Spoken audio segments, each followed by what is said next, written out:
Depois de uma parada de pouco mais de um mês, nós retornamos hoje à exposição do Evangelho de Mateus. Mateus é um relato muito bem planejado pelo seu autor.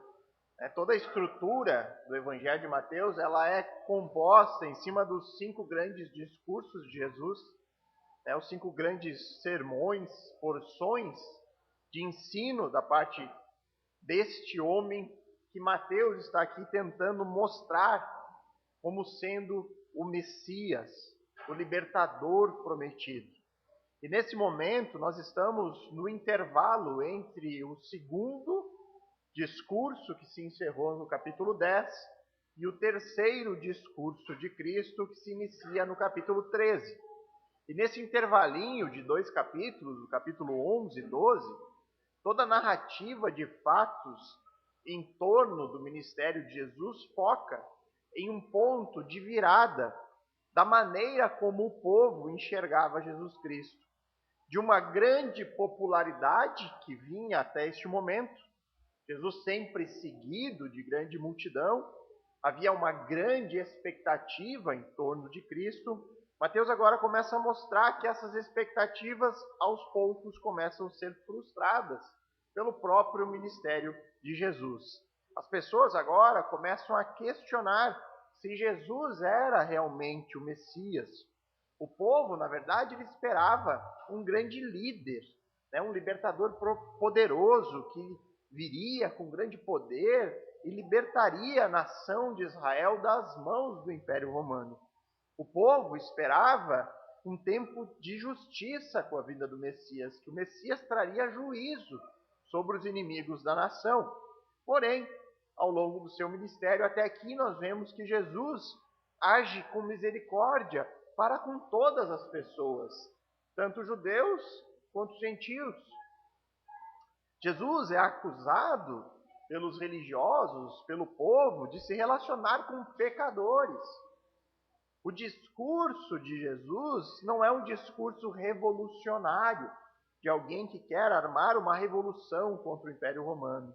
E diante disso, o capítulo 11 já abre com uma dúvida que o próprio João Batista teve.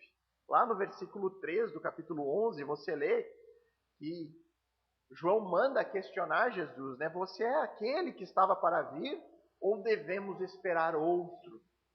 Então essa dúvida de João que abre esse intervalo, ela é emblemática. Ela corresponde a uma dúvida que estava correndo no meio do povo. Era uma dúvida de maneira geral, não só de João Batista.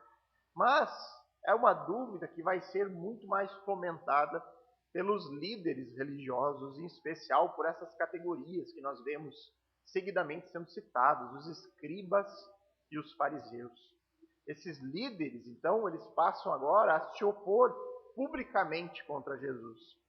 Acusam Jesus de descumprir a lei de Deus, ou seja, de ser um pecador, alguém que transgride a lei.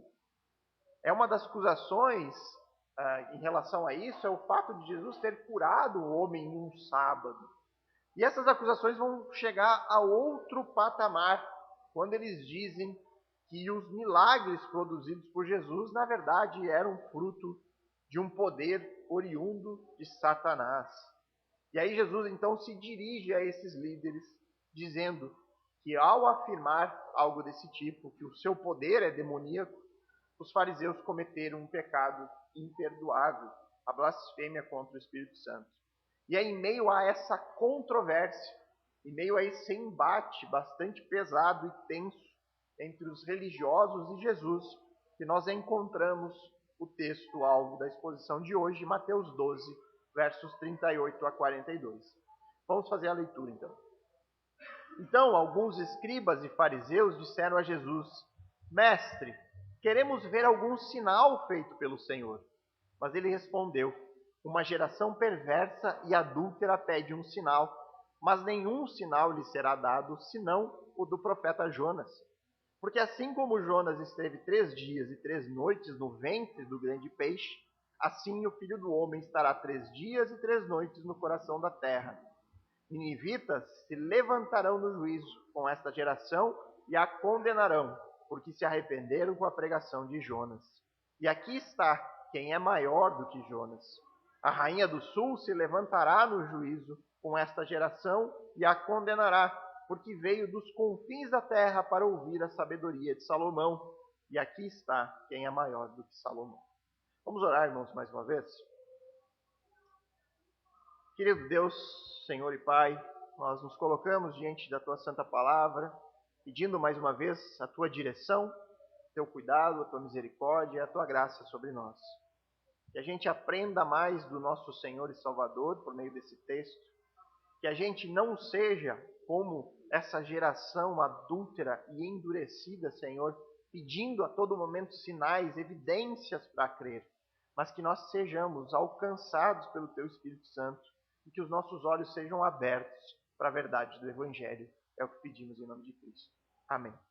Irmãos, vamos direto então para a análise desse texto, iniciando aqui por esse pedido feito por esses escribas e fariseus, o pedido de um sinal, no verso 38. Então alguns escribas e fariseus disseram a Jesus: Mestre, queremos ver algum sinal feito pelo Senhor.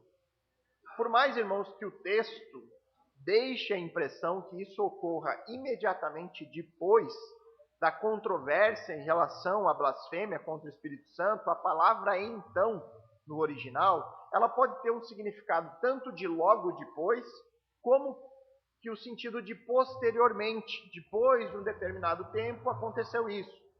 Então a gente não sabe exatamente se ocorreu num tempo ligado direto, a mesma conversa logo depois, ou se isso passou-se um tempo e esse diálogo aconteceu. Mas o certo é que vai ocorrer depois. Depois dessa grande acusação que eles fazem contra Jesus, depois desse embate, ocorre esse estranho diálogo aqui entre os líderes religiosos de Jesus. E é isso que nós precisamos recordar neste momento, para que a gente entenda melhor o texto. Desde o início do capítulo 11, Mateus narra esse início da rejeição de Jesus como Messias. Ele inicia contando sobre o próprio João Batista e os seus discípulos questionando Jesus, pedindo se ele era mesmo aquele que haveria de vir. Essa dúvida ela passa a ser vista no meio do povo. Mesmo depois de muitos milagres produzidos, não havia um verdadeiro arrependimento entre aquelas pessoas. Mesmo diante de tantas demonstrações de autoridade, as pessoas ficavam desconfiando ou tinham dúvidas se de fato Jesus era o Messias prometido. E essa incredulidade, ela encontra o seu ápice na figura desses religiosos judeus. Você percebe isso na acusação que eles fazem a Jesus, acusando de não cumprir a lei de Deus em virtude da cura em um sábado. E o mais grave, dizem que os milagres produzidos por Jesus eram, na verdade, fruto da autoridade de Satanás. Porque os milagres eram inegáveis. Eles não tinham como negar a realidade daquelas curas poderosas que estavam sendo feitas. Então, como escapar disso, né? Eu tenho que falar algo sobre esse homem que está curando. E se eu não concordo com ele, a acusação lógica na cabeça desses homens era: vamos dizer que isso aí é demoníaco. Não vem da nossa parte, não vem do Deus que nós seguimos. E nessa última grave controvérsia relatada aqui pelo autor, Jesus acusa esses homens fortemente. Você pode acompanhar no verso 34 e 35, Jesus se dirigindo a eles. Raça de víboras, Jesus diz enfaticamente para eles. Como vocês podem falar coisas boas sendo maus? Porque a boca fala do que está cheio o coração. A pessoa boa tira do tesouro bom coisas boas, mas a pessoa má do mau tesouro tira coisas más.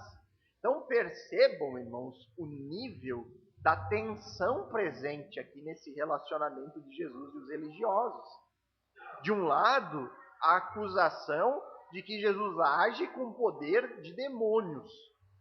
Do outro, Jesus está chamando eles de raça de víboras. Ou seja, Jesus está dizendo: olha, vocês são maus por natureza. Não é surpresa ouvir de você uma acusação dessas, porque o coração de vocês é mau. E de um coração mau só saem palavras más. Mas agora, o que nós encontramos aqui no verso 38? Um pedido consideravelmente educado. parece que o tom da conversa é muito diferente. Eles dizem: mestre, queremos ver algum sinal feito pelo Senhor.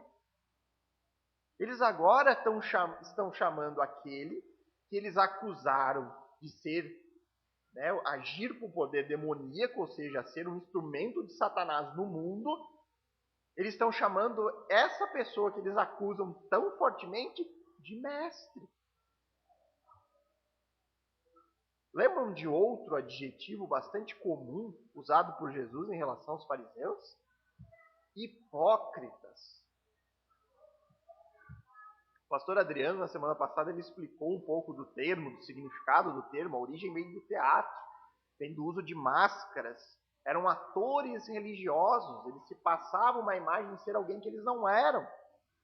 E eles estão ali dizendo: mestre, queremos só um sinal. Só um sinalzinho para que a gente possa crer no Senhor. Nos dê um sinal. Um sinal. Né? Se Jesus fosse italiano, ele dizia: olha, um sinal. Hipócritas. Vocês são hipócritas. Quantos sinais Jesus já havia realizado até agora? Sinais inquestionáveis. Sinais que confirmam tudo aquilo que os profetas diziam sobre o Messias. Porque agora os surdos ouvem, os cegos enxergam, paralíticos estão andando, possessos são libertos, mortos ressuscitados. O que mais vocês querem? Mais um sinal? E nós não vamos conseguir entender esse pedido se nós não olharmos o contexto desses dois capítulos, capítulo 11 e 12. Os sinais e milagres de Jesus satisfaziam os profetas, mas não satisfaziam as expectativas pessoais desses religiosos. Eles queriam um líder político, militar. Eles queriam ser libertos do poder de Roma. Eles queriam Israel como o grande império deste mundo. Ou seja, eles queriam um sinal que alimentasse a sua fome e o seu desejo de poder. Ou seja, que sinal será que de fato eles queriam? Provavelmente, ou eles queriam ver Jesus invocando o arcanjo Miguel, que é chamado na Bíblia de o defensor de Israel, para destruir todo o Império Romano, ou eles queriam apenas ter mais algum motivo para acusar a Jesus Cristo. Esse era o pedido de um bando de hipócritas, perversos, homens cheios de obras más. Eles estavam tentando fazer Jesus obedecer aos seus pedidos, tentando colocar Jesus debaixo da sua autoridade religiosa. Nos mostre, nós queremos ver do que você é capaz. E esse pedido, irmãos, apenas confirma o estado espiritual destes homens. Apenas demonstra a sua completa incredulidade. Demonstra um coração completamente endurecido para as verdades de Deus já reveladas na sua palavra. Essa barganha com Cristo. Eu vou crer se você me der um sinal, né? É isso que eles estão falando com Jesus, né? Eu vou crer se você fizer mais algum sinal que satisfaça as minhas expectativas. E olha, irmãos, não seja rápido em julgar esses homens, porque isso é muito comum em nossos dias. E é bem provável que em algum momento na sua vida você já tenha feito algo desse tipo. Senhor, eu vou crer se você fizer isso ou aquilo para mim. Senhor, eu vou ler a Bíblia todo dia, se tal coisa acontecer na minha vida. Senhor, eu prometo ser firme na igreja, se o Senhor me abençoar aqui ou ali. Esse tipo de coisa, irmãos, ele só demonstra uma coisa: o estado de dúvida e de incredulidade de uma pessoa. E logo me vem à mente, irmãos, a história do rico e do Lázaro, narrada em Lucas 16. Quando o rico, no tormento do inferno, pede para Deus enviar alguém. Deus, envia alguém para avisar os meus 5 irmãos, para que eles não terminem no mesmo lugar. É o que diz o rico lá no inferno. Qual é a resposta que é dada a ele? Eles têm Moisés e os profetas. Se eles não ouvem Moisés e os profetas, mesmo que alguém volte dos mortos, eles não se deixarão convencer. E nesse sentido, irmãos, é possível que nós sejamos tentados a pensar: mas se alguém voltasse dos mortos e contasse para todo mundo que isso é verdade mesmo, aí eu acho que eu creria. Ou mais pessoas creriam. Não teria como negar esse tipo de evidência, né? Ir alguém voltando dos mortos e contando o que acontece por lá. Pois bem, irmãos, Deus fez isso. Deus ressuscitou uma pessoa dentre os mortos. E essa pessoa deu testemunho de todas essas coisas. Ela apontou o caminho que nós devemos seguir para não terminar como o rico lá de Lucas 16. E sabe o que as pessoas continuam a fazer? Pedir mais e mais evidências. Senhor, nós precisamos de mais sinais. Nós queremos mais evidências, isso só não basta. E a resposta de Deus para essas pessoas continua a mesma. Se você não ouve Moisés e os profetas, se você não acredita na palavra de Deus, nem mesmo que outros sinais ocorram, você vai permanecer na sua incredulidade. A Bíblia é um testemunho fiel de acontecimentos relacionados ao Salvador dos homens. Ela é completamente suficiente. É uma evidência sólida que sobrevive aos séculos. Ou você crerá nela, ou você permanecerá incrédulo, pedindo mais e mais sinais, mais e mais evidências. E neste momento eu não tenho como saber o estado que cada um se encontra. Mas se para você ainda precisa de sinais para crer, o texto vai nos dizer algo importante, que um sinal será dado. Verso 39 e 40. Mas ele respondeu: uma geração perversa e adúltera pede um sinal, mas nenhum sinal lhe será dado, senão o do profeta Jonas. Porque assim como Jonas esteve 3 dias e 3 noites no ventre do grande peixe, assim o Filho do Homem estará 3 dias e 3 noites no coração da terra. A primeira informação importante que nós podemos extrair dessa porção do texto é a seguinte. Vamos pensar um pouquinho. Com quem que Jesus está falando aqui? Com quem que ele está tendo essa conversa? Quem que veio pedir um sinal para Jesus? O versículo 38 nos diz, né? Os escribas e os fariseus. Ou seja, aquele grupinho ali que constituía a elite religiosa do primeiro século. Agora, a resposta de Jesus é dada a quem? Jesus se dirige a uma geração perversa e adúltera. Cristo ele não se dirige apenas àquele grupo. Ele está se dirigindo a todos aqueles que neste momento passaram a questionar, passaram a duvidar, a se decepcionar com o seu ministério. Jesus se dirige a todos aqueles que nutriam falsas expectativas em relação ao Messias. Toda uma geração rejeitaria Jesus Cristo como seu Salvador pessoal. A Bíblia nos diz que Jesus veio para os seus, mas os seus o rejeitaram. Obviamente, irmãos, que diante desse pedido realizado por uma geração má, Jesus se recusa a atender às suas ordens.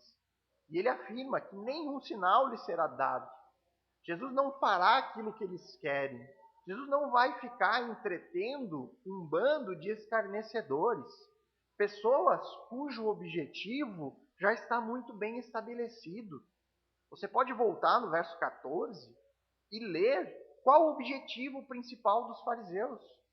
Verso 14 diz ali: mas os fariseus, saindo dali, conspiravam contra ele, procurando ver como o matariam.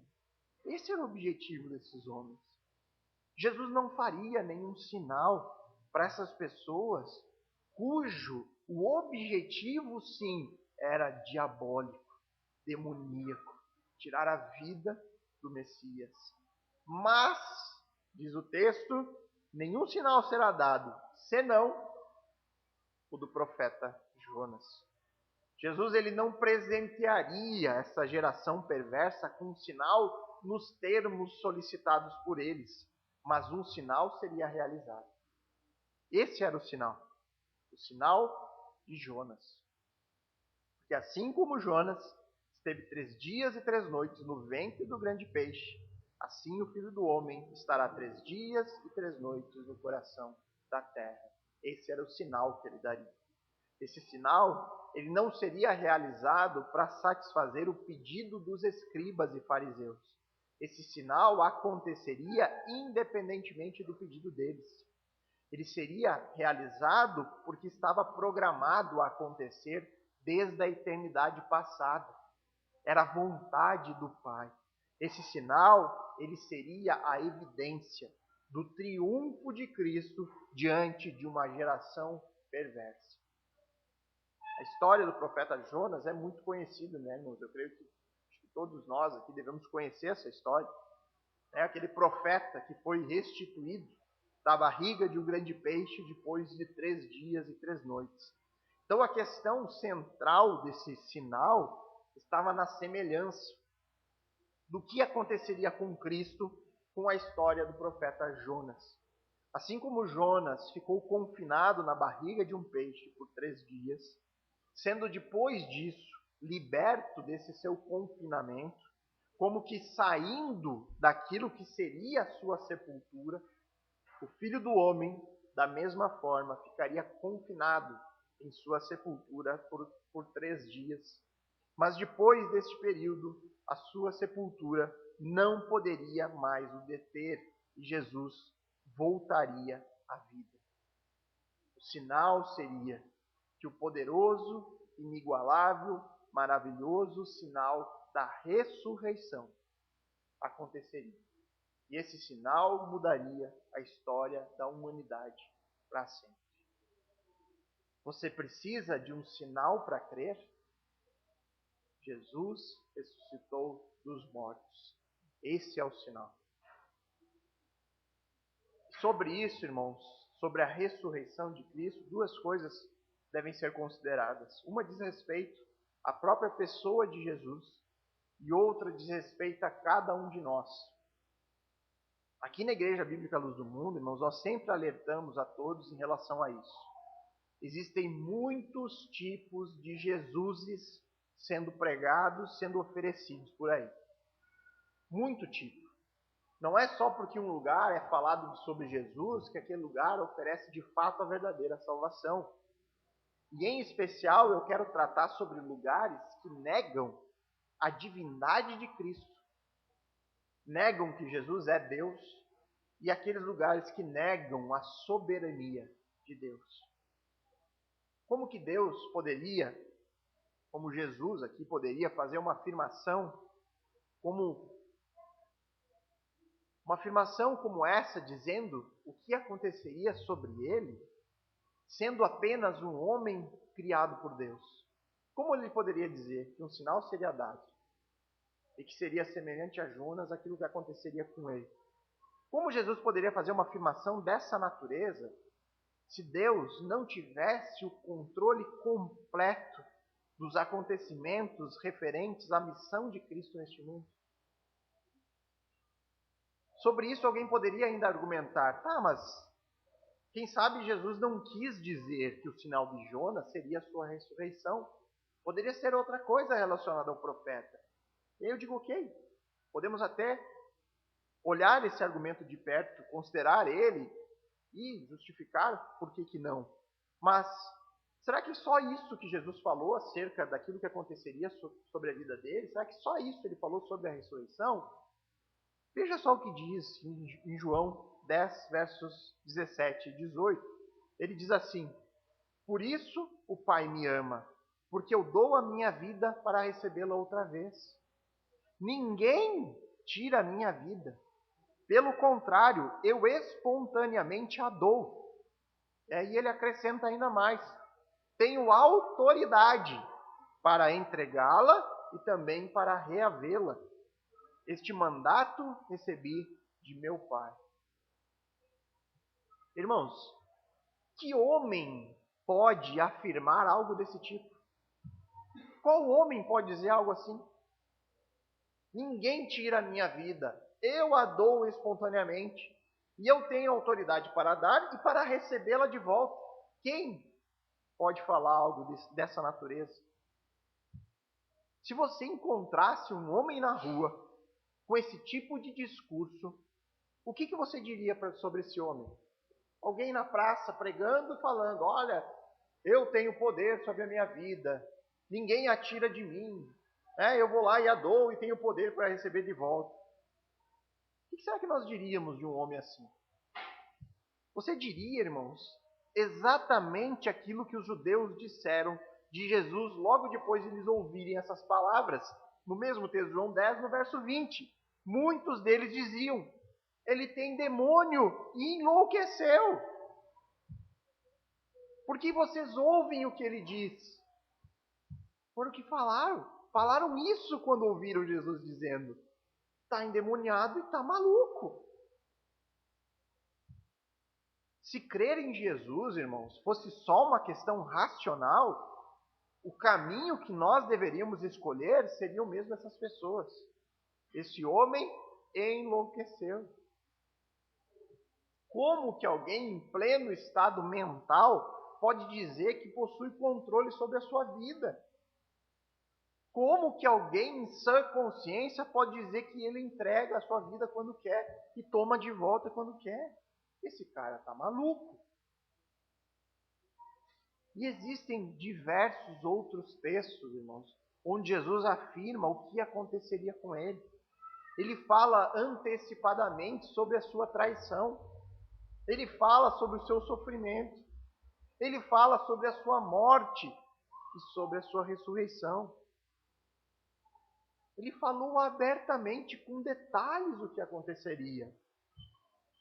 E aí a conclusão é: ou Jesus era um homem louco, mas um louco com muita sorte, porque tudo aquilo que ele chutou que aconteceria, aconteceu, né?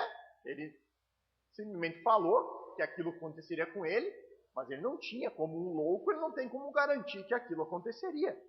Então ele foi muito sortudo, ou, irmãos, ele é tudo aquilo que ele dizia ser. Muito mais do que só um homem. Ele teria que ser o próprio Deus soberano.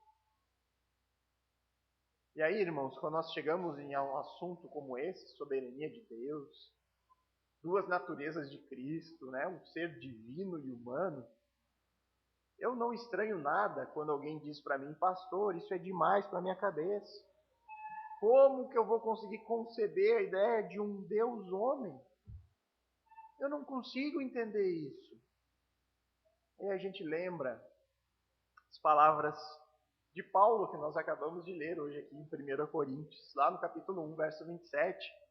Deus escolheu as coisas loucas do mundo para envergonhar os sábios, e escolheu coisas fracas do mundo para envergonhar os fortes. Ou ainda, 1 Coríntios 1,18, certamente a palavra da cruz é loucura para os que se perdem, mas para nós que somos salvos, ela é poder de Deus. A verdade, irmãos, é que o evangelho da cruz e da ressurreição excede o entendimento humano. Vai muito além do que nós podemos conceber. É algo que só pode ser loucura ou fruto da mente de um Deus soberano e transcendente, do qual nós somos incapazes de conceber completamente. Esse é o evangelho que nós pregamos, irmãos. O mesmo do apóstolo Paulo, quando ele afirma em 1 Coríntios 1,23, mas nós pregamos o Cristo crucificado, escândalo para o judeu e loucura para o gentio. Ao longo de todo o Novo Testamento, irmãos, nós somos levados a tomar uma posição diante da pessoa e da obra de Jesus. Nós somos convidados o tempo todo no texto bíblico a nos posicionarmos. Ou nós depositaremos a nossa fé e a nossa confiança de que tudo isso é verdade, ou nós teremos que rejeitar completamente, afirmando não só que eu não acredito, não só que não tem evidência suficiente, mas quem recusa o Evangelho tem que dizer exatamente isso. O que vocês creem é uma completa loucura. Racionalmente é uma loucura. Então a pessoa que rejeita, ela acha tudo isso louco. E aqui nós entramos na parte que nos cabe. Depositar ou não a confiança nesse livro? Isso é realmente a palavra de Deus? Ou é fruto da mente de pessoas completamente malucas? Essas pessoas que escreveram os 27 livros do Novo Testamento, elas ou são testemunhas oculares, pessoas que viram com seus próprios olhos e relataram o caso de Mateus, o caso de João, ou eram pessoas que viveram em contato direto com aqueles que andaram pessoalmente com Jesus, que é o caso de Marcos e de Lucas. Essas pessoas ouviram diretamente tudo aquilo que eles relataram aqui, como um registro histórico. E o objetivo de nos contar essa grande loucura é dizer para nós que Deus se fez homem e habitou entre nós. Que é maior loucura do que essa? Você pensar que Deus nasceu como um neném indefeso e viveu entre nós. Que o próprio Deus deste mundo, Criador de tudo, foi uma criança que precisou amamentar, ser amamentada, ser criada, ser ensinada, como qualquer um de nós. João, um dos apóstolos, que escreveu aqui o seu evangelho, ele lá no capítulo 20, verso 30 e 31, ele diz: na verdade, Jesus fez diante dos seus discípulos muitos outros sinais que não estão escritos neste livro. Estes, porém, foram registrados para que vocês creiam que Jesus é o Cristo, o Filho de Deus, e para que, crendo, tenham vida em seu nome. Não diz, olha, nós estamos relatando essa loucura para vocês, para que vocês creiam, para que vocês tenham vida no nome dele. O que você fará em relação às palavras de João? João, ele escreveu sobre aquilo que ele viu. Os apóstolos, os escritores, eles registraram sobre a vida de um homem um tanto quanto incomum, um homem que realizava sinais e milagres, um homem que foi morto sem cometer nenhum único crime, mas um homem tão poderoso que nem a morte pôde o deter. Você precisa de mais um sinal para crer? Ainda em João, no capítulo 21, 25, ele vai dizer: há, porém, ainda muitas outras coisas que Jesus fez. Se todas elas fossem relatadas, uma por uma, penso que nem no mundo inteiro caberiam os livros que seriam escritos. Mas se você é um daqueles que diz que precisa ver para crer, então lembre-se do que Jesus disse a Tomé, depois de ter visto Jesus ressuscitado. Jesus disse a ele: você creu porque me viu? Bem-aventurados são os que creem sem ver. Bem-aventurados são os que não viram e creram. O terceiro e último ponto aqui da pregação, irmãos, vamos ver o que mais Jesus tem a dizer sobre esse sinal de Jonas, que são as consequências deste sinal, os versos 41 e 42. Ninivitas se levantarão no juízo com essa geração e a condenarão, porque se arrependeram com a pregação de Jonas. E aqui está quem é maior do que Jonas. A rainha do sul se levantará no juízo com essa geração e a condenará, porque veio dos confins da terra para ouvir a sabedoria de Salomão. E aqui está quem é maior do que Salomão. A semelhança entre Jesus e Jonas era que ambos foram libertos da morte.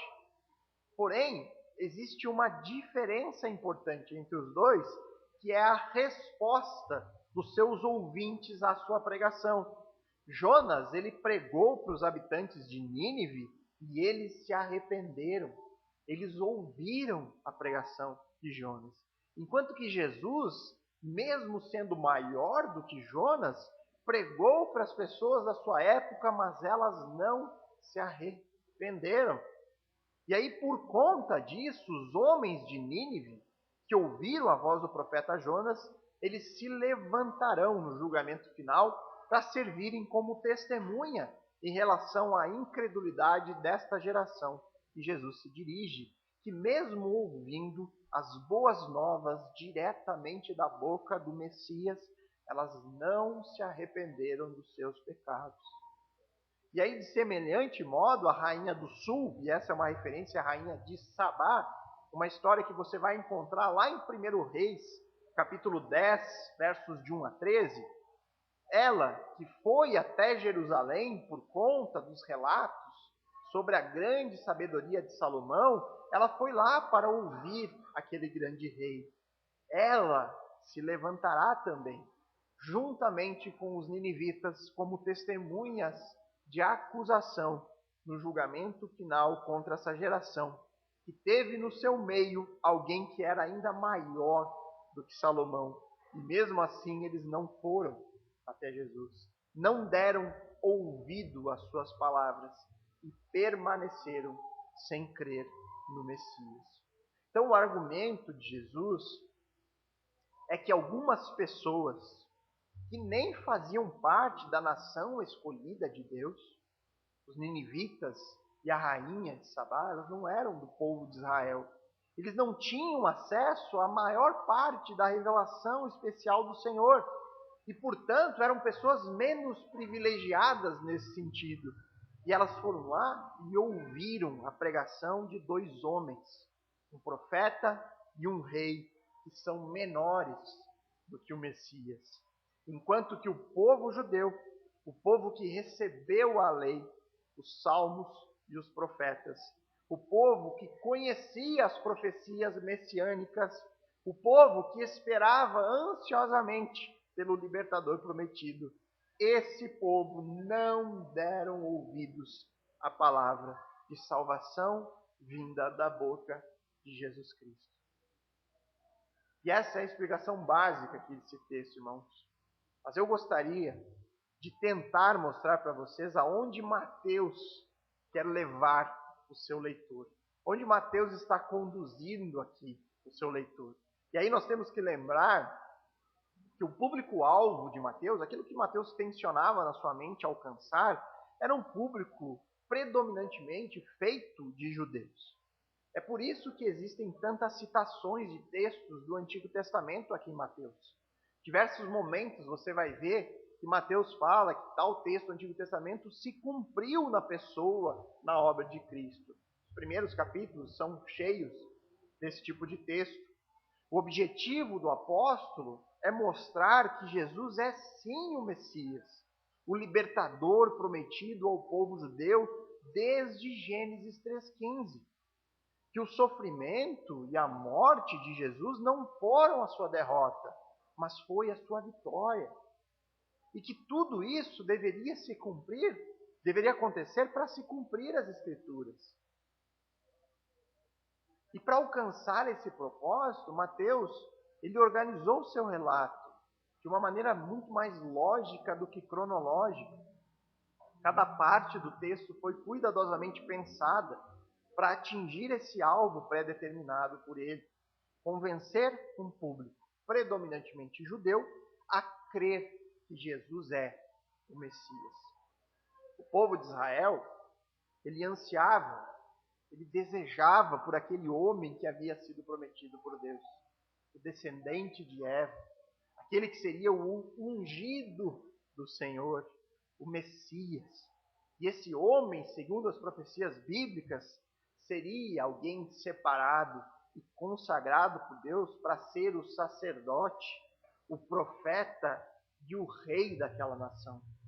Essa era a expectativa de todo o povo. E aí, nesse intervalo que nós estamos analisando agora, a narrativa entre os discursos de Jesus, nesses dois capítulos, 11 e 12, que marcam esse início da rejeição dos líderes judeus e do povo de maneira geral ao ministério de Jesus, de um momento de grande popularidade e expectativa em torno de Cristo, nós vamos passar por momentos de crescente oposição que vai encontrar o seu ápice na crucificação. Mateus está mostrando aos seus leitores, nesse capítulo, que Cristo ele pode não corresponder às expectativas dos religiosos e do povo, mas ele supre as expectativas dos profetas. Ele supre as expectativas bíblicas. Com base nas profecias do Antigo Testamento, irmãos, era possível saber muitas informações sobre Jesus. Saber que o Messias seria um homem hebraico, Isaías 9,6. Que ele seria nascido em Belém, Miqueias 5,2. Que ele seria nascido de uma virgem, Isaías 7,14. E prestem bastante atenção agora, irmãos. As profecias diziam que ele seria um sacerdote semelhante a Moisés, Deuteronômio 18:18. Que ele seria um profeta semelhante a Moisés, perdão. Que ele seria um sacerdote da ordem de Melquisedeque, Salmo 110:4. E que ele seria um rei da linhagem de Davi, Isaías 11, versos 1 a 4. E que ele sofreria para entrar na sua glória, Isaías 53. Jesus cumpre cada um desses requisitos. E em especial, irmãos, Mateus, aqui no capítulo 12, deixa muito claro que Jesus atende às expectativas cumprindo aquilo que nós chamamos de os 3 ofícios de Cristo. Jesus desempenha o papel de sacerdote, profeta e rei. Não sei se vocês repararam isso no texto. Mateus fala sobre isso no capítulo 12. Em que parte? Acompanhe comigo no texto. Capítulo 12, verso 6, o que é dito?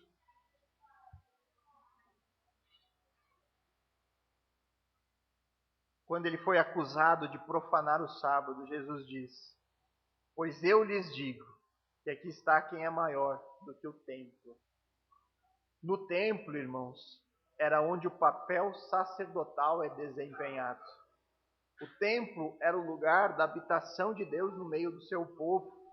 E o sacerdote exercia no templo o papel de mediador entre o povo e Deus. Jesus está dizendo que ele não é só maior que um sacerdote, ele é maior que o templo. Jesus, como sacerdote, ele é o nosso mediador diante de Deus.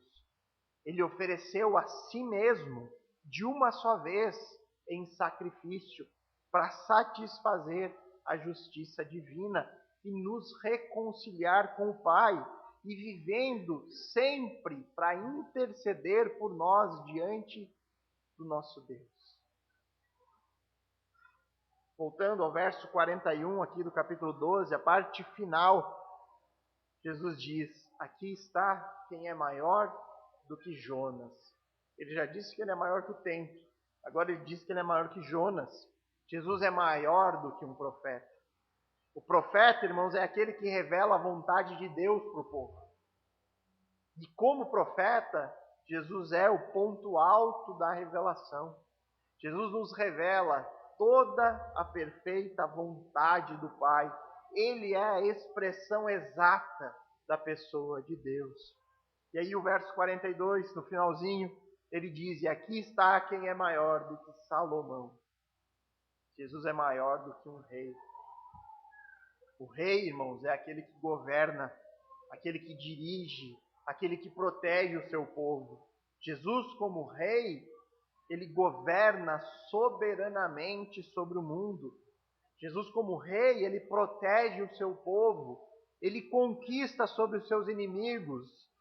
Jesus, como rei, providencia todas as necessidades daqueles a quem ele governa.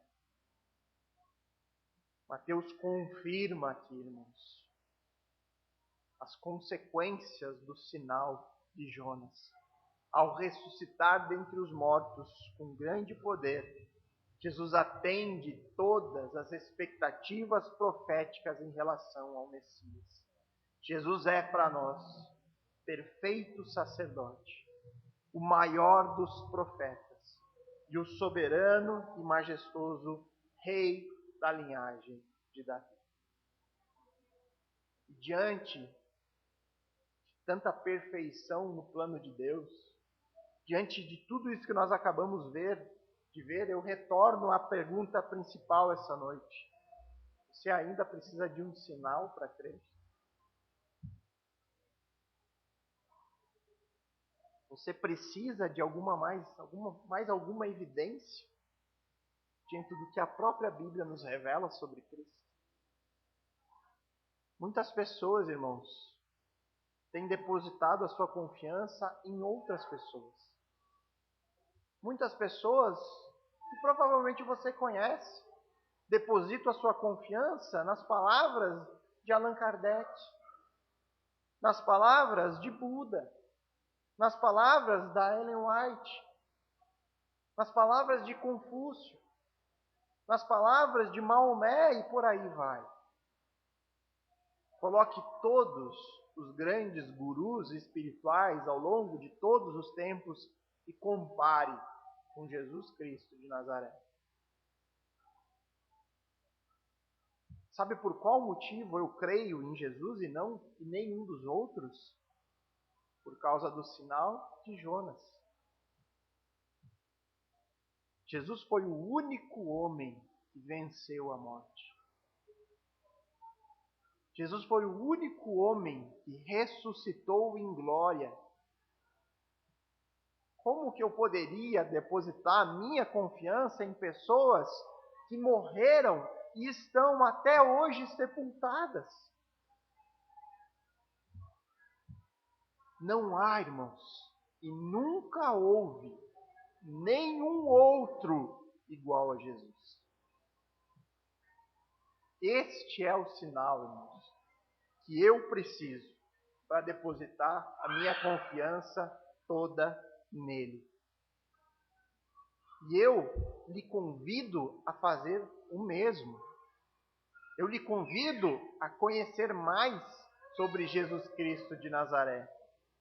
Eu lhe convido a conhecer mais sobre a sua vida, sobre os seus milagres, sobre os seus sinais, sobre a sua morte e o significado de tudo isso.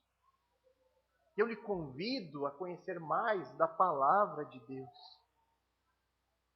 E você, se já crê, deve estender a outras pessoas esse mesmo convite. E fazer isso todos nós de maneira urgente.